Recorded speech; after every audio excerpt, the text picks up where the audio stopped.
Avant que la vidéo ne commence, je vous informe que j'ai créé un serveur Discord sur lequel on peut échanger.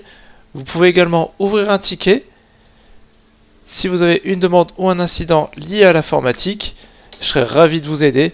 C'est totalement gratuit, le lien est en description. Avec tout ce qui est proposé aujourd'hui sur le marché, il est facile de s'y perdre. Si vous regardez cette vidéo, c'est que vous posez cette question: quel type de PC je dois choisir? Trois options s'offrent à vous: le PC fixe, le PC portable ou alors encore le PC hybride. Avant même de chercher sur les sites ou en magasin, je vous invite à établir un budget et cibler votre besoin. Que ce soit pour les études, pour le travail ou le télétravail, pour regarder des vidéos ou des films, pour jouer, pour du montage vidéo ou encore pour un peu de tout. Je vais vous présenter chaque type de PC avec leurs fonctionnalités, leur prix et je vous conseillerai sur les points à vérifier avant de faire votre choix. Le PC fixe va être destiné à ceux qui se moquent d'avoir une tour dans leur maison ou appartement qui sera à la vue de tous. Cela va être l'option la plus efficace pour ceux qui disposent déjà d'un bureau. Il peut combler l'ensemble des besoins indiqués en début de vidéo si l'on a les moyens financiers évidemment. Attention en revanche de prévoir les frais suivants si vous choisissez le PC fixe.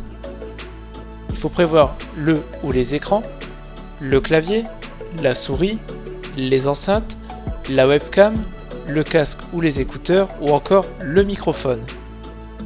Je ferai prochainement une vidéo détaillée sur les composants d'un ordinateur, mais voici ce qu'il faut vérifier au moment d'acheter un PC fixe déjà monté. En numéro 1, on va retrouver le système d'exploitation. Les PC sont généralement vendus avec Windows déjà installé, mais parfois pour bénéficier d'un prix plus attractif pour le client, celui-ci n'est pas installé. Ce n'est pas compliqué à installer et à activer, mais pour ceux qui n'y connaissent rien et ne veulent pas perdre de temps avec cela, il faut en tenir compte.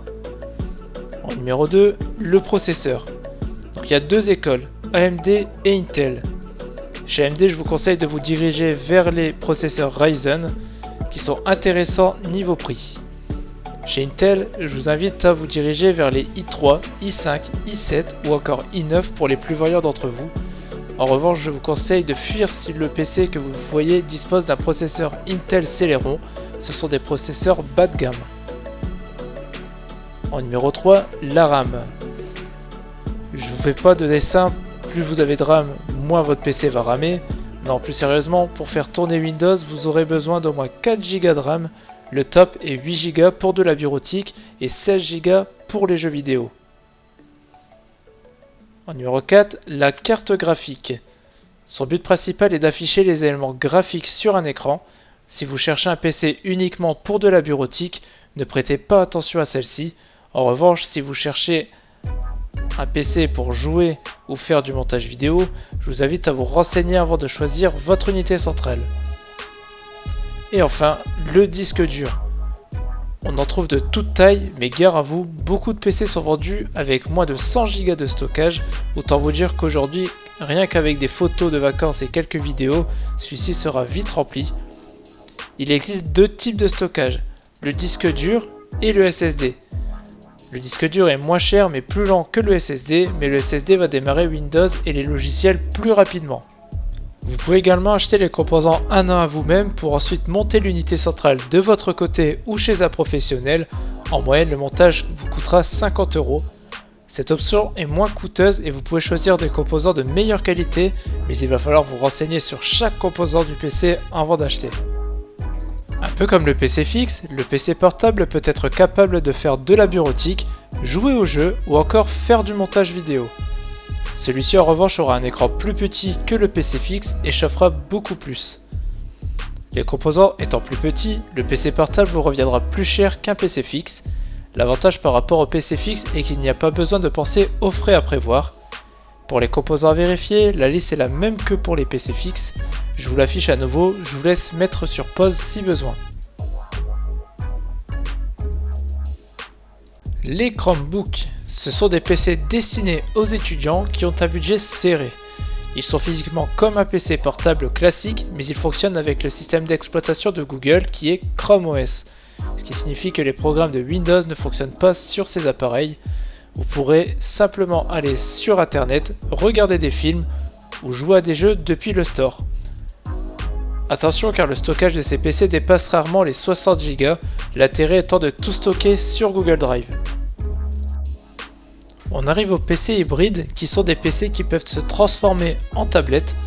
Les plus réputés sont les Surface Pro qui sont fournis avec le système d'exploitation Windows. Ils coûtent plus cher qu'un PC portable mais peuvent être très cool d'utilisation pour les étudiants ainsi que les professionnels. Les points vérifiés avant d'acheter sont les mêmes que pour le PC fixe et le PC portable. Pour finir, les Macs sont destinés à ceux qui ont besoin de faire du montage photo et vidéo et qui ont le budget. Il y en a des fixes et des portables, tous deux sont vendus uniquement avec le système d'exploitation Mac. Vous ne pouvez pas installer tous les logiciels si vous souhaitez utiliser un Mac pour le professionnel. Attention à ce que vous créez puisse être vu par ceux qui ont un système d'exploitation Windows par exemple. A savoir que la philosophie chez Mac est que tout matériel qui sera connecté au Mac, que ce soit le clavier ou la souris, doit être un Mac officiel et ce n'est pas donné. Pour conclure, que vous ayez l'habitude d'un PC fixe ou d'un PC portable, le plus important va être que celui-ci réponde à votre besoin. N'hésitez pas à réagir en commentaire sur le choix que vous avez effectué, de même pour me faire savoir si la vidéo vous a été utile. Je vous invite également à rejoindre le serveur Discord si vous avez des incidents informatiques, c'est totalement gratuit. Vous pouvez également liker et partager la vidéo si elle vous a plu. Sur ce, je vous dis à bientôt pour une nouvelle vidéo.